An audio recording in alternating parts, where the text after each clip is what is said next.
In example D, we're asked to solve the equations, but giving both the exact and approximate answers. So in the first example, we notice that our variable is in the exponent position. That's our hint that we're going to use logarithms. So let's get that e to the x plus 5 by itself first. Let's add 1 to both sides.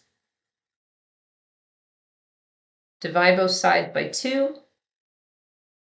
Once we get here, now is where the logarithms come into play. So again, our variable is in the exponent position. That's our hint that we are going to take the natural log of the left and the natural log of the right. Why are we choosing natural log over the common log, or any other log for that matter? Our base was e, and we're going to use that a lot in this class. So the natural log of e to the x plus 5 is x plus 5, natural log of 3, and then we can solve for x by subtracting 5 from both sides. So natural log of 3 minus 5. Notice I put the 3 in parentheses so I wouldn't get confused or wouldn't confuse my reader knowing whether that negative 5 is part of the natural log or if it's on the outside. So this right here is what would be the exact answer. Okay. If we do the approximate answer, that is when we plug it into our calculator. When we do that, we'll get approximately a negative 3.901.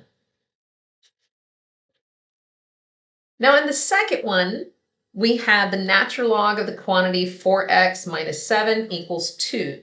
Again, let's remember that the base of that natural log is e, so we can use our swirly-do definition and rewrite it as e squared equals the argument of 4x minus 7. Now we solve for x. Add 7 to both sides, and then divide both sides by 4. This would be our exact answer. And if we put all of that into our calculator, we get approximately 3.597.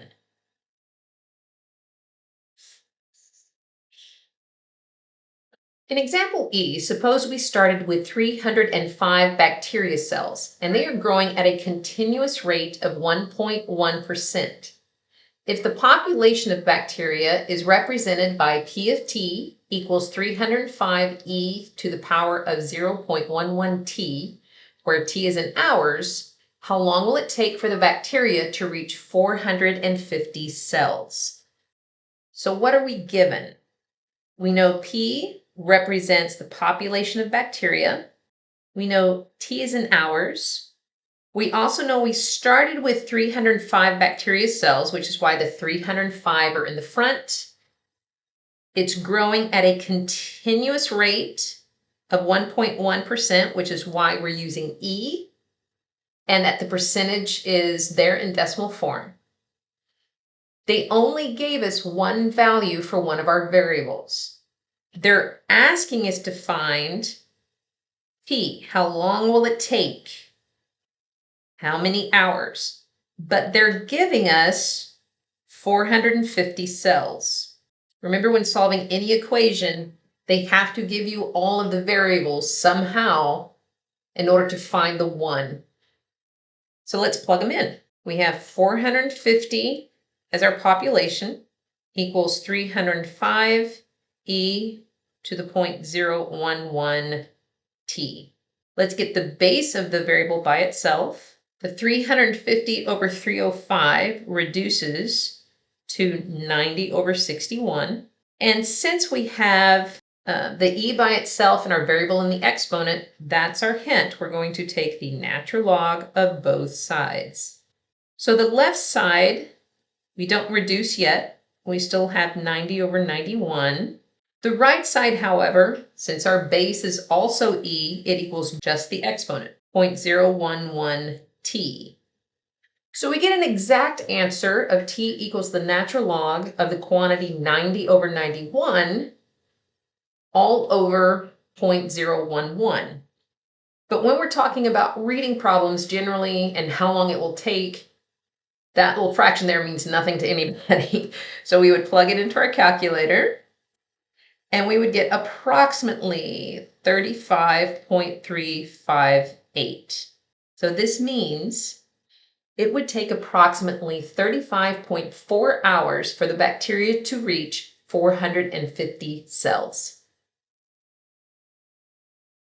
Last example, a radioactive substance is decaying according to the model where P equals P naught e to the negative 0.007 t, where P naught is the original amount, P is the resulting amount, and T is in years. What is the half-life of the substance? Now, half-life is the time it takes for the substance to decay by 50%.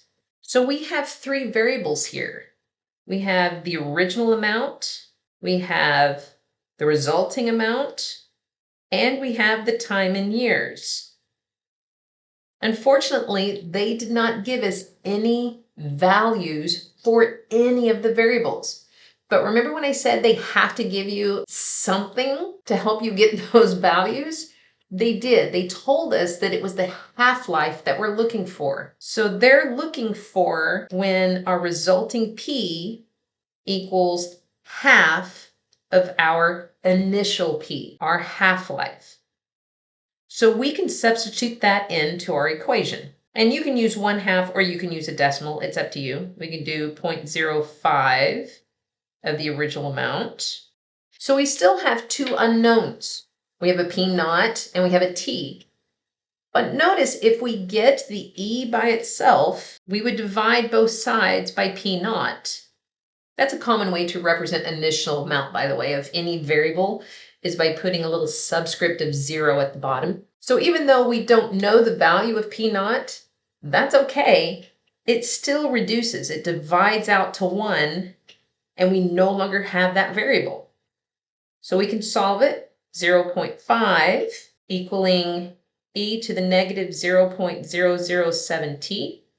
Now we can use our natural logarithms. Take the natural log of both sides.